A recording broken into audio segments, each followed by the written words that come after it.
송은재 TV 시작합니다. 총선의 공천 작업이 마무리 단계가 되면서 여당이든 야당이든 공천으로 인해서 잡음은 일어나고 있습니다. 그런데 민주당이 10배 정도는 심각하다라고 하는 것이고요. 이제 이렇게 되니까 지지율에 관심이 클 수밖에 없습니다. 지지율 추이가 어떻게 되느냐? 한국갤럽의 지지율 여론조사 결과가 조금 전에 발표가 됐습니다. 여기에 발맞춰서 굉장히 이례적인 일입니다. 민주당에서 공식적으로 이번 총선에 대한 의석수 전망을 내놓았습니다. 이렇게 전망을 공식적으로 하는 경우도 당에서 좀 드문 일이고, 전망을 하면서 과반을 훌쩍 넘길 수 있다, 이런 자신감, 오만함으로 비칠 수가 있죠. 이런 전망까지 내놓아서 그 배경에 관심이 쏠리고 있습니다. 이 여론조사 결과, 민주당의 태도, 그 다음 한동훈 위원장이 지금 호남을 돌고 있습니다. 한동훈 위원장은 지금 물가가 심각하다, 물가를 잡기 위해서 1,500억 원을 빠르게 투입을 하겠다라고 했습니다. 많은 대책들을 내놓고 있습니다. 먼저 여론조사 결과입니다. 한국갤럽이 지난 12일에서 14일까지 1,002명을 대상으로 전화 면접 조사를 한 결과입니다. 국민의힘 지지율 37%, 민주당 32%입니다. 지난주와 대비해서 국민의힘은 정체입니다. 37% 동일합니다. 민주당은 1%포인트 올랐습니다. 요즘은 더 관심이 큰 게 이 위성정당입니다. 비례대표. 비례대표는 46석으로서 전체의 10% 조금 넘는데, 이 비례대표가 더 관심을 끌고 있습니다. 이 조국 혁신당 때문이기도 하고, 또 하나 민주당의 위성정당은 거의 붕괴 직전입니다. 이제 시민단체, 진보당 이렇게 연립해서 위성정당을 꾸린다라는 것인데, 시민단체 쪽에서 모두 사퇴를 하고 갈등이 폭발을 하고 있습니다. 그래서 관심이 큽니다. 이 비례 위성정당, 국민의 미래, 국민의힘의 위성정당입니다. 국민의 미래 34%, 민주당의 위성정당인 민주연합 24%, 조국혁신당 19%입니다. 그래서 이게 지금 민주당과 조국혁신당을 합하면 43%입니다. 국민의힘은 34%. 이게 비례대표 위성정당은 큰 영향을 주지는 않습니다. 그래도 조국혁신당이 어쨌든 주목을 받는 이런 결과로 나타나고 있습니다. 대체적으로 일주일 전과 비교해서 지지율 차이는 크게 변화가 없다. 국민의힘이 계속 상승세였는데 주춤하고 있다. 민주당은 하락세였는데 1%포인트긴 하지만 다시 상승세로 돌아섰다 라고 하는 것이 주목이 되는 대목입니다. 이런 여론조사 결과를 바탕으로 해서 민주당이 이 결정을 한 것으로 보입니다. 그러니까 이 의석수 전망, 당에서 공식적으로 의석수를 전망하는 것은 굉장히 조심해야 하고, 이게 잘못하면 오만하게 비칠 수 있고, 또 반대로는 자신감이 없어지는, 지지층이 흩어지는 이런 결과를 가져올 수 있기 때문에 잘 이렇게 하지 않는 이례적인 일입니다. 민주당의 전략기획위원장입니다. 한병도가 오늘 기자회견을 열고 권역별로 판세 분석을 했습니다. 그래서 민주당이 지역구에서 130에서 140석가량을 얻을 것으로 전망한다. 비례대표에서는 13석 이상을 얻을 것으로 전망을 한다. 그래서 153석, 최대 153석 이상이 기대가 된다, 이렇게 이야기를 했고, 여기에 조국혁신당까지 합하게 되면 그러면 170석 가까이 얻을 수도 있지 않겠느냐, 지금 이런 전망을 내놓았습니다. 지역별로도 소상하게 이야기를 했습니다. 영남, 호남, 수도권 모두 이야기를 했습니다. 지금 이 의석수를 가지고 이렇게 상당히 오만한 것이죠. 이 의도는 이제 민주당이 이 공천 파동을 좀 딛고 지지층을 결집하는 효과, 이재명으로 향하고 있는 많은 지지층 내에서도 이재명에 대한 불신 이런 걸 딛고 좀 자신감을 회복하자, 이런 걸 의도하고 있다라고 보입니다. 윤석열 정부와 각을 세우는, 거기에도 도움이 될 것이다. 그래서 이런 발표를 했다라고 보입니다. 그런데 지금 수도권 한강벨트, 낙동강벨트입니다. 여기는 지난번에도 그랬고 지금도 여전합니다. 1~2%포인트 차이입니다. 심하게는 몇백 표 차이입니다. 이 차이를 예측할 수 있는 것은 불가능합니다. 그래서 전반적인 분위기를 본다라고 합니다. 이럴 때는. 그래서 짐작을 하는 이런 정도의 수준에 그치게 됩니다. 물론 이제 투표를 3, 4일 앞두고는 상당히 구체적으로 드러나게 될 겁니다. 보통 이런 경우에 지금 뭐 많은 예측들을 하는데 그런 예측들은 거의 믿을 것이 없다라고 하는 것이고요. 민주당이 오늘 이 예측, 지역별로 예측을 한 것을 보면 낙동강 벨트와 한강 벨트에 대해서 굉장히 낙관적으로 보고 있구나. 의도적으로 이렇게 낙관적으로 보고 있을 것이다. 그래서 160석, 170석 이야기를 하고 있습니다. 그런데 지금 한강 벨트나 낙동강 벨트가 이 차이가 양당이 보고 있는 양당의 뭐 자체 조사도 많이 있고 자체적으로 지금 보고되는 자료들도 여러 가지가 있습니다.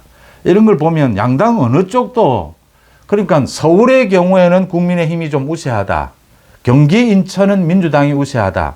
지금 낙동강 벨트를 보면 낙동강 벨트에 6, 7석이 있는데 그중에서 김해와 부산 북구 정도를 제외하고는 국민의힘이 우세하다. 이게 뭐 정당 지지율도 있고 또 후보 개인의 이 경쟁력도 있습니다. 그렇게 대체적으로 보는 상황이어서 지금 양당의 여의도연구원이나 민주연구원에서 자체 분석하고 있는 것을 보면 현재 이게 아마 가장 정확할 겁니다. 물론 한두 석 가지고 지금 계산을 할 수는 없습니다. 140석입니다. 140석을 안팎으로 해서 국민의힘과 민주당이 박빙의 승부를 펼치고 있다. 이런 예측이 가장 합리적이다 이렇게 보입니다. 앞으로 선거가 이제 한 달도 채 남지 않았습니다. 선거 흐름은 대충 이렇게 예측을 합니다. 28일부터 본격적인 선거전이 펼쳐집니다. 28일을 전후해서 한번 지지율이 출렁이게 될 것이고 이제 투표를 일주일 앞두고 그러니까 주로 사전투표가 일어날 그 즈음에서 최종 마지막 이제 한번 지지율이 출렁일 것이다. 그때 어느 쪽으로 분위기가 쏠리게 되느냐. 이 한강벨트와 낙동강벨트는 그때 마지막 투표를 일주일이나 10일쯤 앞두고 사전투표를 2, 3일 정도 앞둔 이 시점에서 어느 쪽으로 분위기가 흐르느냐에 따라서 이게 차이가 생기게 될 것이다. 그때까지는 굉장히 팽팽한 이 박빙세가 유지되지 않겠느냐. 이걸 유지하기 위해서 지금 민주당으로서도 뭐 발부둥을 치고 있는 것입니다. 마찬가지로 국민의힘도 여기에 대응을 해 나가야 된다라고 하는 것이고요. 이 지금 한국갤럽의 여론조사에서 한번 들여다볼 것이 윤석열 대통령에 대한 지지율입니다. 36%였습니다. 지난주보다 3%포인트 하락했습니다. 윤 대통령에 대한 지지율이 계속 오름세였는데 다시 3%포인트 하락을 했다. 뭐 아마 여러 가지 요인이 있을 겁니다. 그 중에 가장 큰 것이 물가 아니겠느냐라는 부분. 한동훈 위원장이 오늘 전남을 방문한 자리에서 긴급 가격 안정 자금 1,500억 원을 투입하겠다. 다음 주부터 바로 투입을 할 수 있도록 하겠다. 이 농축산물 가격 안정을 위해서 최대한의 노력을 기울이겠다라고 하는 것이고요. 지금 의대 증원 문제로 팽팽히 맞서 있습니다. 이 의대 증원 부분, 이 부분도 대화를 더 좀 폭넓게 하고 여러 가지 탄력적인 대응책들이 나오게 될 것이다라고 보이고요. 큰 문제는 아닙니다만 이종섭 그 호주 대사 부분도 이종섭 호주 대사도 오늘 밝혔습니다. 이게 7개월째 지금 공수처가 조사를 하지 않고 있다. 그리고 출국 금지를 해놓았다. 소환을 하면 언제든지 오겠다. 또 만약 소환이 없더라도 소환하지 않더라도 필요하면 귀국을 하겠다라고 밝히고 있습니다. 이 부분도 좀 탄력적으로 대응을 하게 될 것이다 이렇게 보입니다. 중요한 것은요. 이 대목에서 공천 과정에서도 잡음이 일어납니다. 그러니까 국민의힘이든 민주당이든 강성 지지층의 생각과 이 중도로의 확장, 이게 부딪히는 경우가 있습니다. 강성 지지층이 섭섭해할 경우도 있고 그렇게 하면 중도 확장이 어렵다. 이게 충돌하는 경우가 있습니다. 늘 할 수밖에 없습니다. 국민의힘, 민주당 모두 누가 이걸 빨리 수습하느냐, 빨리 공통의 균형점을 찾아내느냐, 그 노력도 중요한 것이고요. 또 하나는 조국이 지금 광주를 찾아가서 부산 사투리로 너희들 쫄았제 뭐 이렇게 큰 소리를 쳤는데 그러니까 어제 한동훈 위원장이 조국 방지법이죠. 이 새 국회가 만들어지면 법안을 만들겠다라고 하니까 이 조국이 쫄았나 너희들 쫄았제 뭐 이렇게 이야기를 했는데 한동훈에게 조국이 쫄은 것이죠. 조국이 지금 설친다라고 해야 그 46석 비례대표 그 사이에서 지금 설치고 있는 것입니다. 그러니까 조국의 이 비례위성정당이 좀 힘을 받은 것이 민주당 때문입니다. 가장 큰 것은 뭐 여러 가지 요인을 이야기합니다. 가장 큰 것은 민주당의 위성정당이 지금 엉망진창이기 때문입니다. 오늘 그 임태훈입니다. 전 군인권센터 소장. 이 사람에 대해서 소위 민주연합에서 부적격 판정을 또 내리니까 이 시민단체에서 모두 심사위원 전원이 사퇴를 했습니다. 그러니까 지금 민주당의 위성정당인 민주연합의 이 공천관리위원회가 완전히 붕괴된 겁니다.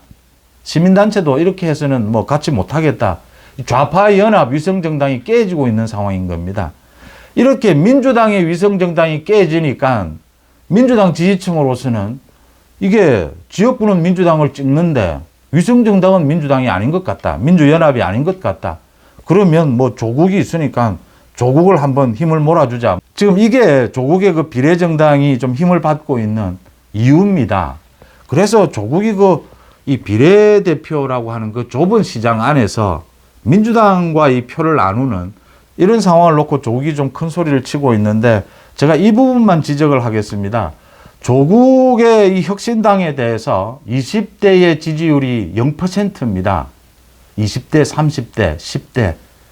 조국을 용서할 수 없죠. 입시 부정의 대명사지 않습니까? 그래서 0%입니다. 그래서 기자들이 조국이 김해 봉화마을을 방문을 했을 때 어떻게 해서 20대의 지지율이 0%밖에 되지 않느냐라고 하니까 조국이 우리 20대 청년들은 정치에 관심이 없다라고 했습니다. 무시하고 폄하했습니다. 국민의힘 힌트를 드립니다. 국민의힘 많은 청년 정치인들이 있습니다. 청년 후보들이 있습니다. 뭐 하고 있습니까? 왜 조국의 이 막말에 대해서 강력하게 규탄을 하지 않습니까? 민주당 마찬가지입니다. 민주당에 있는 청년 정치인들, 많은 또 청년 시민단체들이 있습니다. 조국의 이 막말에 대해서 왜 문제 제기를 하지 않느냐라는 부분 지적해 두고요. 한국갤럽의 오늘 여론조사 결과 국민의힘은 상승세, 민주당은 하락세에 있다가 이젠 정체 국면에 접어들었다. 여기에서 민주당이 굉장히 이례적으로 과반을 훌쩍 넘길 수 있다라고 하는 이 의석 전망까지를 내놓았습니다. 이게 민주당의 착각, 거기에 따른 오만으로 연결이 될지 아니면 민주당의 지지층이 좀 결집하는 그런 영향을 주게 될지 거기에는 또 국민의힘이 어떻게 대응하느냐에 따라서 분위기는 달라진다라고 하는 점입니다. 국민의힘도 한동훈 위원장을 중심으로 해서 지금 현안이 되고 있는 여러 가지 여론에 많은 영향을 끼치는 부분에 대해서 잘 준비를 해가는 것이 읽히고 있습니다. 송재TV 마칩니다. 고맙습니다.